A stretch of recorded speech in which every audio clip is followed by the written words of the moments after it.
Walensky and an update on the latest science from Dr. Fauci. We will then open it up for questions. Since entering office 2 weeks ago, the Biden administration has taken aggressive steps to activate the full resources of the federal government to improve our vaccination supply. First, we have increased vaccine supply to states, tribes, and territories by over 20%. Second, we are providing visibility on supply on a rolling 3-week basis so governors and local leaders have the ability to plan and maximize the number of needles in arms. Third, we secured the equipment required to extract a 6th dose from every Pfizer vial of vaccine. And fourth, we're purchasing an additional 200 million doses to ensure that every American can get vaccinated. And the data shows that we are making progress. As you can see on our vaccination progress report, our 7-day average daily doses administered is, as you can see in the dark blue bar on the right, now averaging over 1.3 million shots per day for the period from January 27th through February 2nd. We are on track to meet the President's goal of 100 million shots in 100 days. Notably, yesterday, the Department of Veterans Affairs delivered its 1 millionth shot, ensuring those who served our country are among the first protected from this deadly virus. We are encouraged by this progress to increase supply, but we will continue to push for every opportunity to do more. At the President's directions, we have an all-of-government effort to provide all Americans with access to get more places to get vaccinated. The Americans need more access to more places to get vaccinated. Today, I want to update you on establishing and supporting community vaccination centers across the country. These centers are helping to provide new, more efficient places for people to get vaccinated. First, the federal government is expediting financial support to bolster community vaccination sites nationwide, including in states like Georgia, North Carolina, and Wisconsin. As of today, FEMA has provided more than $1.7 billion to 27 states, localities, tribes, and territories. This funding covers critical steps in the vaccination process, including transportation and storage equipment, supplies needed to administer vaccines, and safety equipment like PPE and masks. Second, we're deploying personnel to provide technical assistance and to support vaccination sites nationwide and provide additional staff from the federal government. FEMA has already assigned over 600 staff to this effort, including experts in logistics, IT, and registration, with over 350 of these staff deployed directly to the vaccination sites across the country. The federal government is now supporting thousands of National Guard members who are providing support to sites in 39 states, including 800 trained vaccinators. And CDC is providing on-the-ground technical assistance in jurisdictions across the country. And third, we are building new community vaccination centers across the country. The Department of Defense will dedicate substantial personnel and resources to help manage many of these new sites. The profile of these community vaccination sites will vary by community need. You'll see big centers in stadiums, sites in school gyms and community centers, mobile units in rural areas and outer bureaus, pop-up sites in parking lots and other locations. We are working with state and local health departments to meet the communities they serve where they are, in places they know, with people they trust, and will encourage all vaccination centers to collaborate with community-based organizations and others who can help communities with the greatest need. Today, I'm pleased to announce the federal government will partner with the state of California to launch 2 new community vaccination centers, one in East Oakland and the second in the east side of Los Angeles, 2 of the communities most hard hit by this pandemic. In the east side of Los Angeles, we'll launch a large site on the campus of California State University, Los Angeles. This is one of the most diverse public universities in the country, serving a large Latino community. And we're opening a new center at Oakland Coliseum, adjacent to the communities of Eastmont and Elmhurst, which have some of the lowest health scores in the state. Both centers will be staffed primarily by a federal workforce from agencies such as FEMA, DOD, U.S. Department of Agriculture, and HHS. In all of this work, we're advancing equity. FEMA has partnered with CDC to launch vaccination sites that use processes and are located in places that promote equity, deploying CDC's Social Vulnerability Index. These sites in California are just the beginning. We are working in partnership in states across the country to stand up new sites, and we'll have more to say on that in the coming weeks. So, across the first 2 weeks, we've activated a whole-of-government response. We have increased vaccine supply, and we are ensuring that all Americans in every community have more places to get vaccinated. Now let me turn to Dr. Walensky. Dr. Walensky, for a state of the pandemic. Dr. Walensky. Thank you very much. I'm delighted to be back with you today, and I want to make sure we have time for questions, so I will be brief in my remarks. As I said Monday, cases and hospital admissions continue to decrease, and we now appear to be in a consistent downward trajectory for both of these important outcomes. COVID-19 cases have declined steadily since hitting a peak on January 8th, dropping 13.4% to an average of nearly 144,000 cases per day from January 26th to February 1st. Cases are now back to the level we were before Thanksgiving. Similarly, new hospital admissions have continued to decline since they peaked on January 5th, decreasing 4.1% to an average of approximately 11,400 admissions per day from January 25th to January 31st. While deaths have continued to increase, their pace appears to be slowing, with the average number of deaths increasing 1% to slightly more than 3,100 deaths per day from January 26th to February 1st. And the recent decline in hospitalizations gives us hope that the number of deaths should start to decrease in the coming weeks.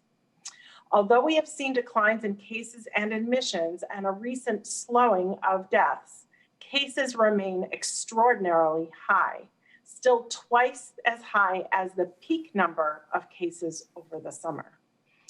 And the continued proliferation of variants that likely have increased transmissibility, that spread more easily, threatens to reverse these recent trends. Based on contact tracing and recent variant cases, not wearing masks and participating in in-person social gatherings have contributed to the variant spread. We must take prevention intervention seriously. Now is not the time to let our guard down. Keep taking steps to protect each other. Wear a mask, maintain social distancing, avoid travel, crowds, and poorly ventilated spaces. And please get vaccinated when is your turn. And this Sunday, remember, whichever team you're rooting for and whichever commercial is your favorite, please watch the Super Bowl safely, gathering only virtually or with the people you live with. The CDC recently posted guidance on how to safely enjoy the game. Thank you. I'll turn it to Dr. Fauci. Thank you very much, Dr. Walensky. I want to make just a couple of points related to questions and issues that have been brought up over the past couple of days to help clarify it. And I'll be very brief. We have heard from studies emanating out of the AstraZeneca platform that in the UK, they're talking about the possibility, since their data seems to show this, that if you prolong the interval between the first and second dose, in fact, even go with a single dose, you can get good results. And in fact, the interval between the first and second dose can now be measured in months with, according to their own data, that is actually a favorable response. We certainly respect that the UK scientists and health officials are going by their data and letting their own data for their own platform dictate their policy. The question is asked often, then why don't we do the same thing with our candidates that are now being distributed to people in the United States? And the response is simple. We also are going very much by the data and the science that is emanated out of very large clinical trials. As you all are aware, the Moderna trial with 30,000 people and the Pfizer trial with 44,000 people indicate to us that maximum responses are given with a prime followed by a boost, 21 days with Pfizer and 28 days with Moderna. Now, we know that sometimes out of circumstances beyond the control of people, that they may not make it at exactly the day of 21 day and 28 day. And as we know from the CDC, under those special circumstances, that it is okay if you get the second dose in either 4 to 6 weeks later.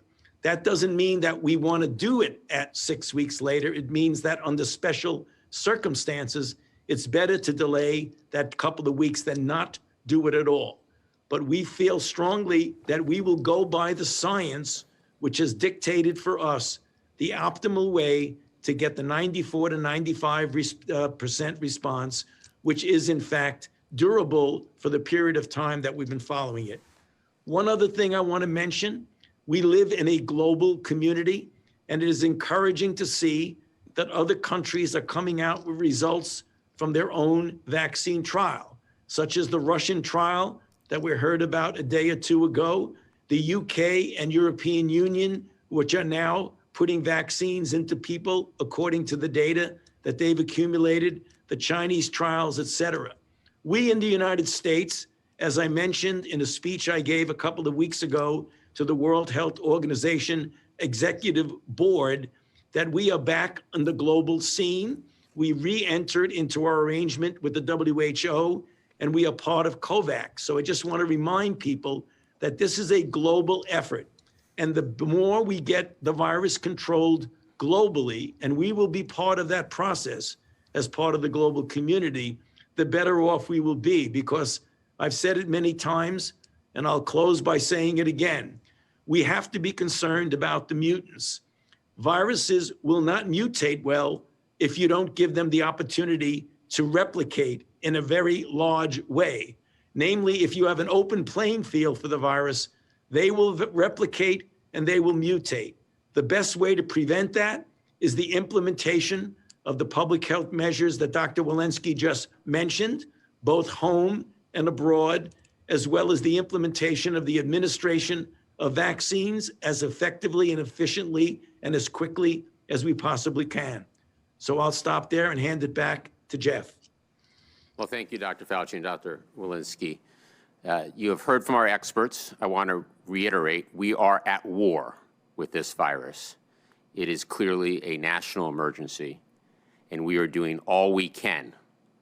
But it is critical that Congress does its part as well.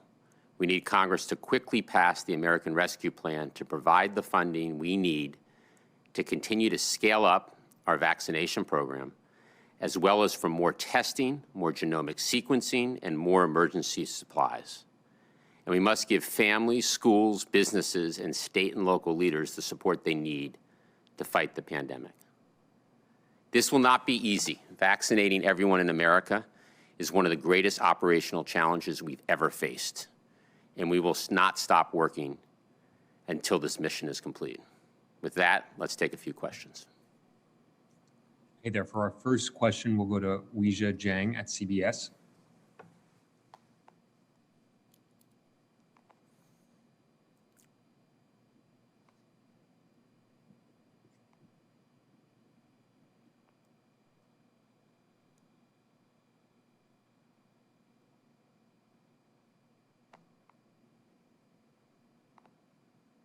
All right, we'll go to the second question while we figure that out. Second, we will go to Brenda Goodman at WebMD. Hello? Oh, Weijia, you're there. Oh, I'm sorry. Sorry about that. And thank you guys for having this briefing and for taking my questions. I have two, if you don't mind. The first one is about skepticism that remains around the vaccines, which you guys have all acknowledged. And just about 20 minutes ago, a new Monmouth poll shows about 50% of Americans plan to get the vaccine when they can, but 24% say it is likely they will never get it if they can avoid it. So my question is, are there any conditions under which you would recommend requiring a vaccine to access certain places like federal property, schools, or to travel, like if we fail to reach herd immunity after a certain point, or if more variants continue to spread? Dr. Walensky, do you want to weigh in here? Yeah, thank you for that question. I think it's important to recognize that we have vaccine hesitancy here. We have to address that vaccine hesitancy at its roots and understand why people are hesitant. I do believe that the more people who get this vaccine, we now have over 32 million who've received at least one dose, the more people will realize and recognize that it is being distributed and given safely, and that the side effects really are minimal to minimal really, with very rare risk of events that can be managed. What I would say with regard to requiring, I think we can't sort of be in a place where we're thinking about making requirements for vaccination until we certainly have enough for the entire country to make sure that that's possible. So I would say right now it's premature to think about those requirements. Our goal right now is to vaccinate as many people as we can. Thank you so much. Let me see if Dr. Fauci has anything to add there. Dr. Fauci? No, I agree totally with what Dr. Walensky said, particularly the last part, is that when you're talking about requirements, which we do have for some vaccines, Rochelle and I both are physicians who practice medicine. We don't do it in the hospital unless we get our influenza shot every year. That's because we have plentiful vaccinations available. But it's no time to talk about that now while we still have a great demand that outstrips the supply. Good. Okay. Your second question? Thank you. This is about vaccine supply, actually, just to get some clarification about something Dr. Fauci said on Monday, that the U.S. should administer all the doses it has without holding any back, and then ideally in 3 weeks prioritize people getting second doses. I know that vaccine production has ramped up, but has it increased enough so that you can give everyone their second dose and keep up the same pace for new vaccinations? So as we talked about, I believe yesterday, we've steadily increased the amount of vaccine that we are sending to states. We are up over 20% now across the first 2 weeks, and important for states' planning efforts, we are giving a minimum of 3-week visibility into the next 3 weeks of shipments, which is something that we heard from governors and state and local leaders. We anticipate, as we work hard to monitor and help and assist the manufacturers, that will continue to have supply increases. As you know, we're also beginning to ramp up an initial phase with the pharmacies. I talked today about the community vaccination centers. It's just the beginning of establishing new community vaccination centers. So we are confident that there is going to be an increase in supply. And at the same time, we have the systems in place so that we can ensure that second doses will arrive at the 3rd week mark for Pfizer and at the 4th week mark for Moderna. And as you just heard from the experts, from the doctors, it's really important that people get their second doses and get their second doses on time. Thank you very much. Next question will go to Brenda Goodman at WebMD. Good morning. Can you hear me? Yes. Great. I wondered if we could get an update on vaccine prioritization. I know under the previous administration, this was largely left up to states to decide when they wanted to move to the next levels of priority. But we're seeing a lot of states open this up for teachers, and it's kind of created a patchwork. And I just wondered if the federal government would be working more closely with states to kind of get more vaccinations to teachers in particular, so that schools can reopen in the fall. Dr. Walensky, do you want to start here? Yeah, thank you for that question. The Advisory Committee on Immunization Practices has created this guidance for how we should think about prioritizing among all essential workers and all of the population at large. Those have been taken under guidance from the states, and then the states are creating their own individual plans. And, those plans have to sort of be in sync with how they are able to titrate really their supply versus the number of people who are wanting it. We don't want to be too prescriptive so that they have these queues of people, and yet we don't want to be too open so that they also have queues of people. We don't want to have too much supply on the shelf. So we've left that to the states to manage in terms of recognizing the prioritization of ACIP, but also manage at their own local level. That said, I want to be very clear about schools, which is, yes, ACIP has put teachers in the 1B category, the category of essential workers.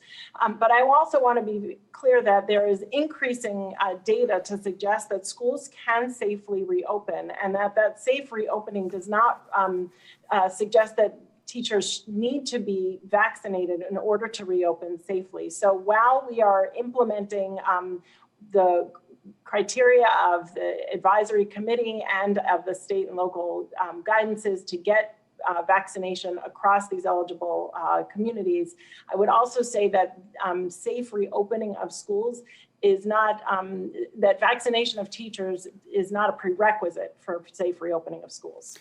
Yeah, let me just add here, President Biden has been very clear that he wants schools to reopen and actually to stay open. And that means that every school has the equipment and the resources to open safely, not just private schools or schools in wealthy areas, but all schools. And that's why we need the American Rescue Plan passed now. It includes money to get schools better access to testing, enable smaller class sizes, acquire the necessary ventilation, ensure everyone has PPE, and that schools are properly sanitized. It also includes much needed funds to support the learning and social, emotional needs of our kids in what has been an extremely, extremely difficult year. So again, Congress has to do its part in order to make sure that we can safely reopen schools and keep them open. All right, next question, we'll go to Shannon Pettypiece with NBC. Hi, can you guys hear me? Yes. I wanted to, you've raised a lot of concern about these mutants. Given what we know about their transmissibility, should we be rethinking the social distancing guidelines? Should we be double masking? Should we rethink indoor dining? Is 6 feet apart still enough? With these new mutations, do we need to do things differently at all? I understand you want everyone to continue following the guidelines now more than ever, but are you thinking about any new guidelines potentially? Dr. Fauci? Well, the answer is we always evaluate guidelines, in real time, depending upon what the status is. But I want to emphasize what you just said, that right now, we don't have complete, full compliance throughout the country of the fundamental public health measures that are necessary to prevent the spread. And I believe that if we do, we will be adequately addressing the transmissibility of these particular mutants. Now, the question keeps coming up, and I'll give you my opinion of this, which I believe will be in accordance with Dr. Walensky, but I'd give her the opportunity also. We get asked all the time, should we be double masking? The CDC makes recommendations based on data that they accumulate because it's a science-based organization.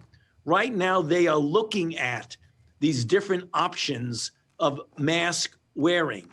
In the meantime, as I often get asked, should you be wearing 2 masks or 1 mask? And I say, there's no recommendation. However, there are many people who take the common sense approach. If you're talking about a physical barrier, and as the CDC recommends, you want at least 2 layers within the mask as a physical barrier, and you feel maybe more of a physical barrier would be better, there's nothing wrong with people wearing 2 masks. I often myself wear 2 masks. Can we make a general recommendation that doesn't have scientific basis yet? No. But when the science comes along and tells us that it is better or not, then you will see a recommendation being made by the CDC. I'll hand it over to Dr. Walensky for any further comment. Thank you, Dr. Fauci. I don't have a lot to add there except to say that the CDC is actively looking at this question. And what some of the data that have been emerging is as we found some of these variants in the contact tracing of them, we are finding that people were actually not taking the primary measures of any masking or any distancing. So I think that is really our best barrier against these variants, is to do the masking and the distancing. And you will more data will be forthcoming from the CDC with regard to the value of double masking. I'll remind everybody that on his first day in office, President Biden signed an executive order requiring mask wearing in all federal buildings, all federal places, and in public transportation, interstate travel, and that is all part of a nationwide 100-day mask challenge. The president is asking everybody to mask up for the next 100 days. And the estimates are that'll save over 50,000 lives. So masking up is one of the things that all Americans should be doing. All right, we have time for one more question. Last, we'll go to Bricio Segovia with MBS Radio. Thank you for doing this and taking my question. I have two questions, if I may. The first one is, with the new Brazilian COVID variant and many countries in the Latin America region not having severe travel restrictions in place, do you consider that the U.S. should take further action in this region, including travel restrictions, and have any travel requirements been defined for individuals from Mexico into the United States at land ports of entry in the southern border? So yes, the president has put in strict travel restrictions. If you're traveling from an international country, it requires a test, a negative test 3 days in advance, and then quarantining once you land in the U.S. The travel restrictions on certain countries, including Brazil, are even stricter in terms of who's allowed to travel to the U.S. So travel restrictions internationally have been tightened quite a bit during this period of the pandemic. I don't know if you had a second question too. I do have a second question, and actually a quick follow-up. You mentioned quarantining after landing in the U.S. Is that quarantine going to be enforced? And my second question is, as countries ramp up vaccination efforts and people get vaccinated in other parts of the world, do you see the need to request a negative test to travelers who have been inoculated?